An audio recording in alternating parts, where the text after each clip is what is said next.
बिस्मिल्लाहिर्रहमानिर्रहीम। अस्सलाम वालेकुम ख़वातीन और हज़रात, मैं हूं आपका अपना जुनैद सलीम और आप देख रहे हैं इंसाफ डिजिटल। सर, आज के व्लॉग में आप जो बताना चाह रहे हैं वो बड़ी मुखबरी है या किसी वफाकी वज़ीर को कोई बड़ा चैलेंज देने जा रहे हैं? ये जब मैं दूंगा तो ही बताऊंगा, आप अपना सवाल करें पहले। अच्छा सर, चलें नाज़रीन को वेट करवाते हैं, व्यूअर्स को। अच्छा, पीटीआई के जलसे की इजाज़त मिल गई है, अब तो पीटीआई को खुश हो जाना चाहिए। हाँ नहीं, ये बहुत बड़ी खबर है। मैं सच्ची बात बताऊँ, ये बहुत बड़ी खबर है पीटीआई के लिए, बहुत बड़ी खुशखबरी है। अगर इस वक्त देखा जाए तो इमरान खान साहब की रिहाई के बाद अगर कोई बड़ी खबर है तो मैं इसको सही मानों में दूसरे नंबर की बड़ी खबर समझता हूँ। जो पीटीआई को इजाज़त मिली है उसकी अहमियत बहुत ज़्यादा है। तो 2-2.5 साल से पीटीआई को कोई भी जलसा जो है करने की ऑफिशियली इजाज़त नहीं दी गई थी। कोई 1-2 जगह पे फ्रंटियर पे इस तरह के कोई छोटी मोटी कोई शर्त लगा के कोई इकट्ठ किया होगा, यानी ऑफिशियली डिफाई नहीं किया होगा, लेकिन हर जगह पे किसी न किसी हद तक उन्होंने पाबंदी लगाई हुई थी। तो इस दफ़ा कोर्ट के अहकामात पे ये बामरे मजबूरी इजाज़त दी गई है, दी यही गई है इजाज़त के जी। और पीटीआई अभी तक शशोपंच का शिकार है शायद, लेकिन अब अनाउंस कर दिया है कि हम 8 मई को वहाँ पे जलसा, 8 जून को वहाँ पे जलसा कर रहे हैं। तो रवात में, जो कि जिस जगह इजाज़त दी गई है वहाँ से कोई 30-40 किलोमीटर दूर है। मैं ये समझता हूँ कि पीटीआई को अगर सिब्बी में जलसा करने की भी इजाज़त मिलती है ना तो भी कबूल करनी चाहिए और ये चैलेंज एक्सेप्ट कर लेना चाहिए। और पूरे पाकिस्तान से वोटर्स को, सपोर्टर्स को, हमदर्दों को इकट्ठा करना चाहिए वहाँ पे। अगर पीटीआई एक बड़ा क्राउड जमा करने में कामयाब हो जाती है तो ये इस सिस्टम के लिए एक और बहुत बड़ा चैलेंज साबित होगा आने वाले दिनों में। आप ये देखेंगे अभी 8 दिन है, 8 दिन में पीटीआई जिस तरीके से भी, पीटीआई के जो सोशल मीडिया वॉरियर्स हैं, अगर वो मोटिवेट करने में कामयाब हो जाते हैं, लोगों को, एक बड़े क्राउड को रवात में इकट्ठा करने में कामयाब हो जाते हैं, तो फिर आप देखिएगा कि ये जो लड़खड़ाता हुआ निज़ाम है ना, ये अपने वज़न से खुद ब खुद नीचे गिर जाएगा। हाँ, एक और काम करना चाहिए पीटीआई के वकला को कि अदालत से हिफ्ज़ मुक़द्दम के तौर पे एक और ऑर्डर भी ले लेना चाहिए कि हुकूमत इस जलसे के इनेकाद के रास्ते में कोई रुकावट खड़ी नहीं करेगी। होना यही है कि तरह तरह की रुकावटें खड़ी की जाएंगी और मारदाड़ भी की जाएगी, सब कुछ किया जाएगा, गिरफ्तारियां भी की जाएंगी। अगर ये, मेरा ख्याल है, इस मुल्क में रत्ती बराबर भी रूल ऑफ लॉ मौजूद है तो मेरा ख्याल है कि फिर ये पीटीआई के वकला को चाहिए कि ये अटैम्प्ट ज़रूर करें, सुप्रीम कोर्ट से कर लें, हाई कोर्ट्स में से किसी भी हाई कोर्ट से कर लें। इस्लामाबाद हाई कोर्ट की डोमेन बनती है तो इस्लामाबाद हाई कोर्ट से ये ऑर्डर ज़रूर ले लेने चाहिए कि हुकूमत को मना किया जाए कि रुकावट खड़ी ना करे। ये बहुत बड़ा शो होगा, फिर आप देखेंगे कि वाक़यातन दमादम मस्त कलंदर होगा। अच्छा, दमादम मस्त कलंदर तो हुकूमत और बाकी सब लोग कर रहे हैं, मुकदमे पे मुकदमा, मुकदमे पे मुकदमा, कितने मुकदमे रोकेंगे? अच्छा, मैं आपको एक बात तो, इससे पहले कि इन नए मुकदमात में मैं बात करूं, मैं एक जनरली एक बात करना चाहता हूं कि कितने अफसोस की बात है, फिर हम रूल ऑफ लॉ का दावा भी करते हैं, किस कदर अफसोस की बात है कि नंगे चिट्टे अंदाज में हुकूमत ये अनाउंस करती है कि जनाब अली हमने इस बंदे को बाहर नहीं आने देना या हमने फलां शख्स को बाहर नहीं आने देना। क्या किसी मुहज़्ज़ब माशरे में जहाँ पे रूल ऑफ लॉ तो बहुत एक बाइज़्ज़त किस्म का लफ्ज़ है ना, अगर कोई यार हुकूमत भी मौजूद है, चाहे वो मतलब मार्शल भी कहीं पे मौजूद है, तो भी कोई ना कोई राइट्स तो होते हैं ना, सांस लेने की आज़ादी तो होती है। ये तो सांस लेने की आज़ादी पर भी कदगन है, सीधी सीधी कदगन है कि आप ऐलान करते हैं कि फ़लाँ शख्स पे एक ही इल्ज़ाम में 36 शहरों में मुकदमात कायम कर दिए जाते हैं। मुझे आज तक एक, मैं जो कानून के एक्सपर्ट हैं उनसे भी ये बात पूछना चाहता हूँ कि जो बड़ी अदालतें हैं वो इस जानिब गौर क्यों नहीं करती? जब वो एक मुकदमे में ज़मानत देती हैं तो वो अम्ब्रेला बेल क्यों नहीं देती हमेशा कि यही मुकदमा जो है ये 36 शहरों में है? और मुसलसल अदालत को भी पता है कि फ़लाँ शख्स को हर कीमत पे गिरफ्तार रखना मकसूद है हुकूमत के लिए, और नाजायज़ मुकदमात हैं और तरह तरह के मुकदमात हैं, वक्फे वक्फे से दायर किए जा रहे हैं और सारे मुकदमात बेबुनियाद हैं। मकसद अंधे को भी नज़र आता है, बहरे को भी नज़र आता है, एक छोटी कम उम्र बच्चे को भी नज़र आता है कि मकसद सिर्फ एक है कि एक कैदी या मखसूस कैदियों को जो है वो जेल में रखा जाना है लंबे अरसे तक के लिए। तो फिर अदालत का ये अज खुद फरीज़ा क्यों नहीं बन जाता कि एक आम शहरी को उसके हकूक़ दिलाए जाए और एक अम्ब्रेला ज़मानत दी जाए, अम्ब्रेला बेल दी जाए कि आइंदा कोई भी मुकदमा जो है वो अदालत से इस अदालत से पूछे बगैर ना दायर किया जाए। सुप्रीम कोर्ट ऑफ पाकिस्तान के चीफ जस्टिस साहब से मैं पूछता हूँ कि आप रूल ऑफ लॉ की आप बात भी करते हैं और आपकी एक बड़ा जो तबका है पाकिस्तान में वो आपकी तरफ बड़ी उम्मीद भरी नज़रों से भी देखता रहा है, तो आपको ये फरीज़ा सर अंजाम देना चाहिए सर। आप क्यों नहीं ये ऐलान करते? आपको नहीं पता कि इमरान खान और उसके साथियों के साथ पिछले 2 साल में क्या हो रहा है? नित नए मुकदमात। मकसद क्या है कि कभी एक ही मुकदमा दूसरी शक्ल में, दूसरा मुकदमा पहली शक्ल में, बार बार बच्चों को नज़र आ रहा है। जज तो बड़ी चीज़ होता है, जज तो हकीकत को फ़ौरन भांप लेता है वकला की बॉडी लैंग्वेज देख के, तो जज तो उसको नज़र नहीं आ रहा। और जजों का जज जो मतलब चीफ जस्टिस ऑफ पाकिस्तान, उनको नहीं पता कि ये मुकदमात क्यों दायर किए जा रहे हैं।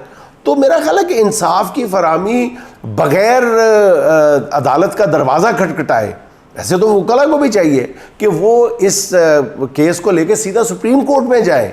सुप्रीम कोर्ट लामाला यही कहेगी कि जी कंसर्न कोर्ट के पास जाएं, लेकिन जब कंसर्न कोर्ट जो है निचली अदालतों में मामला इतनी तवालत का शिकार हो जाए, तो फिर मेरा ख्याल चीफ जस्टिस ऑफ पाकिस्तान को अपना फ़र्ज़ अदा करना चाहिए। अगर मैं गलत हूँ तो जो कानून के एक्सपर्ट हैं बराए करम मेरी रहनुमाई ज़रूर फरमाएं, लेकिन मेरे जहन में तो यही बात अच्छा मुझे लग रहा है कि ये इनकी ख्वाहिश है कि खान को बाकियों को अंदर रखा जाए। और यार हाँ बिल्कुल ये ख्वाहिश है, और ये ख्वाहिश जो है ये इनको हर गुज़रते दिन के साथ एक मज़ीद कॉम्प्लिकेटेड सूरत में धकेल रही है। एक अजीबोगरीब मतलब ख्वाहिश जो है, अब ख्वाहिश तो वो भी है ना कि एक मरीज़ जो है वो डॉक्टर के पास जाता है और कहता है कि जी मुझे कोई ऐसी दवाई दे कि मेरी ख्वाहिश है कि मैं बहुत लंबी उम्र जीऊँ। अच्छा, तो डॉक्टर कहता है अच्छा तुम्हारी ये ख्वाहिश है कि तुम लंबी उम्र जियो, तो फिर यूँ करो शादी कर लो।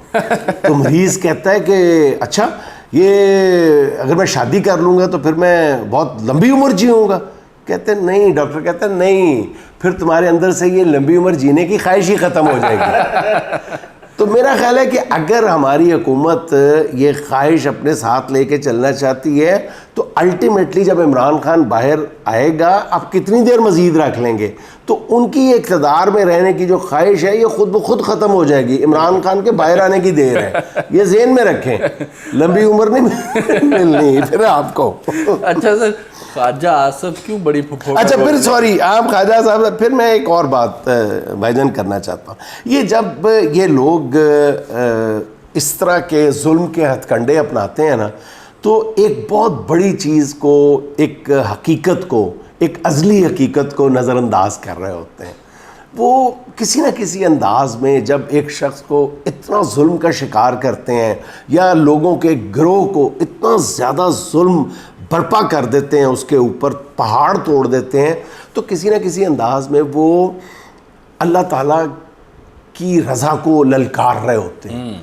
वो दूसरे लफ्ज़ों में मैं खुल के करूँ तो अल्लाह को ललकार रहे होते हैं। देखिए 2 साल में आपने कौन सी तदबीर है, कौन सी जुल्म की तदबीर है जो इख्तियार नहीं की उस बंदे के ख़िलाफ़, उसकी पार्टी के ख़िलाफ़, ठीक है, इस हुकूमत में इसके कारपरदाजों ने कौन सा तरीका है जो इख्तियार नहीं किया। हर तरीका इनके मुंह को उल्टा आता है, हर तरीका पलट के इन पे वापस आता है, बाउंस होता है, बूमरैंग होता है। ठीक यही हुआ ना, पिछले 2-2.5 साल की तारीख उठा के देख लो, क्या क्या बूमरैंग हुआ है, क्या क्या पलट के इनके मुंह को वापस आया है। यार आपको इस सारी तदबीरों में, इन सारी तदबीरों की नाकामी में आपको ये नज़र नहीं आता कि अल्लाह की रज़ा क्या है। अल्लाह की रज़ा जो है वो नज़र आ जानी चाहिए। आप अल्लाह को किसी न किसी अंदाज में ललकार रहे हैं, आप खुदा होने का दावा कर रहे हैं। बेशक आप ज़बान से ये नहीं कह रहे, लेकिन आपका जो अमल है, आपकी जो बॉडी लैंग्वेज है, वो किसी न किसी अंदाज में खुदाई की दावेदार है। ये इस बात की तरफ इशारा है, खुदा के लिए ये बात मत करें। आप खुदा बनने की कोशिश मत करें। ये जो है ना नित नए मुकदमात की तैयारी कि हम डंडे के ज़ोर पे किसी को अंदर रख लेंगे, डंडे के ज़ोर पे अंदर भी रख लेंगे और खल्के खुदा की ख्वाहिश को भी दबा लेंगे, ये दोनों बातें गलत हैं। न आप जुल्म का पहाड़ जो है वो ताक़यामत जारी रख सकते हैं, ताहयात उसके ऊपर जुल्म के पहाड़ तोड़ सकते हैं, और ना आप खल्के खुदा की जो ख्वाहिश है, जो उमंग है, ना आप उसको एक लंबे अरसे तक दबा सकते हैं। ये ज़हन में रखें। और फिर खल्के खुदा की राय है क्या? एहतराम करें। आका का फरमान है कि मेरी उम्मत गलत पे इकट्ठी नहीं होगी, ये आका का फरमान है। तो फिर आप सारी बातों को गलत साबित करना चाहते हैं कि वो ठीक बात पे जमा है। अगर लोगों की 70% आबादी जो है, बल्कि 80% आबादी जो है, वो एक मामले पे इकट्ठ किए बैठी है, एक सोच की हामिल है, तो उस सोच का एहतराम कीजिए। सादा सी बात है, पता नहीं क्यों समझ नहीं आ रही। सर इनको समझ आ जाएगी। सर ख्वाजा आसिफ साहब बड़ी फुफ्फो क्यों बन रहे हैं? अच्छा ये देखें ना, ख्वाजा आसिफ साहब का बयान ये मेरे सामने, अब ये देखें ख्वाजा साहब बड़ी पुप्पो इसलिए बन रहे हैं, वही जो पहले वाली ख्वाहिश है कि खान और जो मुक़्तदर हल्के हैं या इस्टेब्लिशमेंट है, उनके दरमियान गलत फहमियाँ किसी तौर भी ख़त्म ना होने पाएँ। उनको वो जो है ना, वो मोमबत्ती इन्होंने जलाए रखनी है। वो अब ये देखें कि कशीदगी कम करनी है तो बानी PTI को मुँह बंद रखना चाहिए। हाँ जी ख्वाजा साहब, आपका अपने बारे में क्या ख्याल है? हैं, आप थोड़ी देर के लिए मुंह बंद क्यों नहीं कर लेते?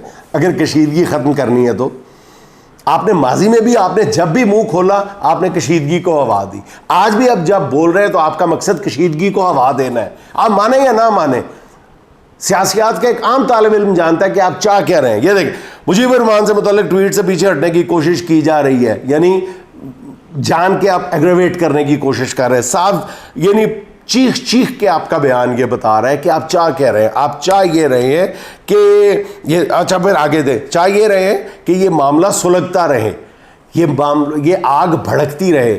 आप मामले पे, आग पे ठंडा पानी या पानी नहीं फेंक रहे, आप इसको भड़काना चाहते हैं, आप इस पर तेल फेंक रहे हैं। और ये आप एक एक बयान, एक एक जुमला पढ़ के देख लें, आपको साफ पता चलता है कि ये ख्वाजा साहब की ख्वाहिश क्या है कि मुजीबुर रहमान और सानिया मशरक़ी पाकिस्तान की तारीख है, इस पर मेरा मौक़िफ़ अलग है। सानिया मशरक़ी पाकिस्तान को बढ़ावा देकर आप कशीदगी बढ़ाना चाहते हैं।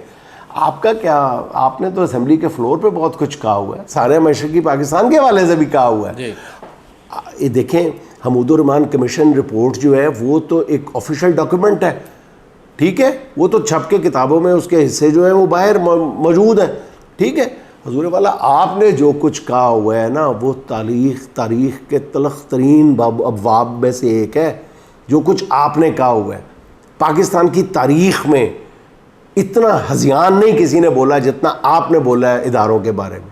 कम से कम आप जब ये बात करते हैं तो लामाला ज़हन में आता है कि आप सिर्फ आग को भड़काना चाहते हैं और कुछ नहीं चाहते ख्वाजा साहब, खुदा के लिए। लेकिन सर वो फिर बाद में बहाने बना के जो ये भी तो साबित करते हैं कि मैंने तो ऐसा नहीं कहा था, मैं कि तो इंज किया, यानी बड़े बहाने पता कि राजा, ये ख्वाजा साहब जैसे लोग हैं ना, ये बहाने बनाना और फिर असल बात से रूगर दौड़ जाना, ये इनके दिन रात का वतीरा है। ये PTI पे ये कह रहे हैं ना कि वो जनाब बयान से पीछे हट रही है। ख्वाजा साहब, आप अपने दर्जनों नहीं सैकड़ों बयानात से पीछे हट चुके हैं जी। बहानेबाजी आप पे ख़त्म है और बहाना आपसे लगता भी नहीं है। वो एक इसी तरह का वो बहानेबाज बंदा होता है ना, वो हर वक्त दफ्तर में सोता रहता है, हर वक्त दफ्तर में सोता रहता है। तो उसका बॉस पूछता है कि क्या मसला है यार, तुम दफ्तर में सोते क्यों रहते हो? तो वो कहता है जी कि मेरा छोटा बच्चा है जी, वो सारी रात मुझे सोने नहीं देता, तो इसलिए मैं दफ्तर में सो जाता हूँ। तो बॉस तंग आके कहता है यार फिर तुम उस बेटे को यहाँ भी साथ ही दफ्तर में ले आया करो ताकि वो तुम्हें दफ्तर में भी ना सोने दे। तो ख्वाजा साहब, अगर आप ये बहानेबाजी की रवश आपको तर्क करनी होगी। ये जवाज़ ना तराशा करें अपनी, जो आप सिर्फ आपका मकसद क्या है कि जितने दिन भी आप अपने इक़्तिदार को तूल देना चाहते हैं, वो बोनस समझ लें, वो अलाउंस समझ लें, आप उसको एंजॉय करना चाहते हैं। वो उंगलियों पे गिने जा सकते हैं आपके बाकी दिन जो है, और अवाम गिन रही है। खल्के खुदा ने आपकी जो है वो रिवर्स काउंटिंग शुरू कर दी हुई है, उल्टी गिनती शुरू कर दी हुई है। आप माने या ना माने। इससे पहले कि मैं वो वफाकी वजीर की तरफ आऊँ, ये काली भेड़े भी कह दिया गया साबिक जजेस को। और ये देखे ना, काली भेड़े जब आपने कहा है तो टिकते ना जी। फिर बहाना क्यों लगाया? बच्चे को पता कि किस शहबाज शरीफ आपके वजीर आजम साहब का इशारा किसकी तरफ था। जब जजेस ने रिएक्ट किया है तो फिर आपके अटॉर्नी जनरल साहब ने ये क्यों कहा कि वो साबिक जजेस कितों आ गए? साबिक जजेस के बारे में कहा है कि यार खुदा, इमरान खान के लिए साबिक जजेस जो है वो ये कर रहे हैं। फिर खड़े होते ना बयान पे, फिर बहाने क्यों लगा रहे हैं ख्वाजा साहब आप? देखिए ना भाई, सीधी बात, आप खड़े हो जाए। अगर इतना ही जुर्रत वाले हैं, आप दूसरों को जो ताने दे रहे हैं, तो अगर जो कुछ आपके वजीर आजम ने कहा है तो खड़े हो जाए ना। फिर आप भाग क्यों रहे कि जी साबिक जजेस, वो साबिक जजेस के वो बहाना तो अच्छा लगाए। खुदा के लिए कोई ग्रेस होती है, कोई होती है, कोई ये होती है, कोई वो होती है, खुदा के लिए। सर छोड़े सर, वफाकी वजीर की तरफ। अच्छा हाँ, वफाकी वजीर हैं जी मेरे दिलबर जानी तलाल चौधरी साहब। अच्छा, तलाल चौधरी साहब ने जो कल ज़बरदस्ती प्रेस कॉन्फ्रेंस करवाई गई है या की है, उन्होंने इमरान खान साहब के बारे में कहा है कि जी वो पाकिस्तान की तारीख के महंगे तरीन कैदी हैं। ओहो, महंगे तरीन कैदी क्या, आप उनको दोपहर और रात को आधा आधा किलो ज़ाफ़रान खिला रहे हैं। लेकिन सर आवाम के लिए तो है ना महंगे, वो मतलब आवाम के लिए वो कीमती है ना, महंगा नहीं, कीमती है कैदी, वो बेशकीमत कैदी है। हाँ जी। तलाल चौधरी साहब, एक बहुत बड़ा झूठ आपने बोला है। आज नहीं तो कल किसी न किसी अदालत पे आखिरकार तो जवाब देना है ना तलाल चौधरी साहब। आपने पूरे यकीन के साथ कहा है, कल पूरे यकीन के साथ आपने प्रेस कॉन्फ्रेंस में एक इंतहाई भोंडा इल्ज़ाम लगाया। मैं आपको चैलेंज देता हूं तलाल साहब, आपने कहा है कि इमरान खान ने 7 बैरकों पे कब्जा कर रखा है। आप भी आ जाएं या मैं आपके पास हाजिर हो जाता हूं, या आप मेरे पास तशरीफ़ ले आएं। आप अल्लाह के पाक कलाम पे हाथ रख के ये बात कहें कि इमरान खान ने 7 बैरकों पे कब्जा कर रखा है। मैं आपको हकीकत हाल बताता हूँ, अगर मैं झूठा हूँ तो मुझ पे केस कर दें, मुझ पे केस कर दें। इमरान खान सिर्फ 10 बाई 10 की बैरक पे बंद है। इमरान खान के इर्द गिर्द 7 बैरकें मौजूद हैं।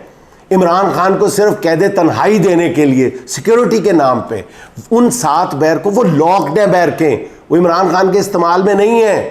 वो 7 बैरकों को ताले लगे हुए हैं, खाली हैं, किसी पर इमरान खान का कब्जा नहीं है। 7 बैरकों पे कब्जा किया हुआ इमरान खान ने। 7 की 7 बैरकें जो मुलेका बैरकें हैं, उनकी तादाद 7 ही है, लेकिन वो सब वो लॉक्ड है, उनको ताले लगे हुए हैं।